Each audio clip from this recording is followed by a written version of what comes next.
I've got to say, I never thought I would be talking about this in the monologue, but I am, because there's a point to all of this. We now have a professional sports league that was created specifically for women that might start to include men in their league. Think about that. There is a men's league. It's called the NBA, which stands for National Basketball Association. It's been around for 80 years. And there is a women's league called the WNBA that's been around for 30 years. The W stands for women, as in Women's National Basketball Association. It's not the TWNBA, like the Trans Woman NBA. It's not the Trans Man NBA. It's not the guy who dresses like a woman but is really a man NBA. It's the WNBA, because the league was founded for women, real, actual women, biological women. But the women who coach in this league and many of the women who play in this league don't seem to understand that. Here is the coach of the Indiana Fever. What is your stance on men or athletes who test as biological male participating in women's sports? What's your personal stance? Yeah, I mean, I don't know that I would say that I'm educated enough from a scientific standpoint. I don't ever believe that exclusion is an answer. You know, when we think about various levels of sport, various governing bodies of sport and things that go into that, like I said, I'm not educated enough at the different levels. Okay, ma'am, what are you educated in? You're not educated enough from a scientific standpoint to answer that question? Neither am I, but I know the difference. Everybody watching right now knows the difference. But that was her response to a really simple question. Ma'am, the average height of a man in the NBA is almost 6'7". The average height of a woman in the WNBA is 5'11". I'm no scientist like Dr. Fauci, but that's an 8-inch difference. You ever stood next to someone as an adult who's 8 inches shorter than you? My daughter is about 8 inches shorter than I am, and I can tell you, when we play basketball in the driveway, which we were doing yesterday, pig and horse, I have an advantage. But that is what Joe Biden and Kamala Harris have done to this country. That's what they have done to people in this country. Zero common sense exists anymore on the left. The left has lost their ability to think critically about anything.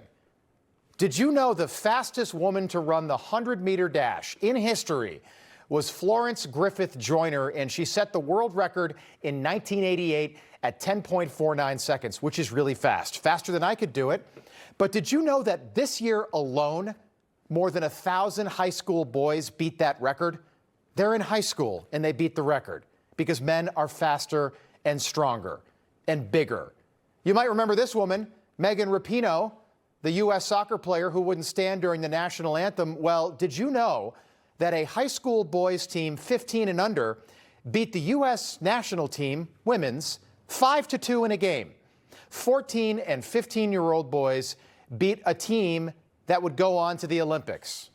And did you know that Leah Thomas, this guy right here, was at one point the 462nd ranked male swimmer in the country in college when he swam on the men's team at UPenn. But just 2 years later, he won a NCAA national championship when he decided that he was a girl. Think about that. Oh, but this is all okay because at that point, Leah was happy.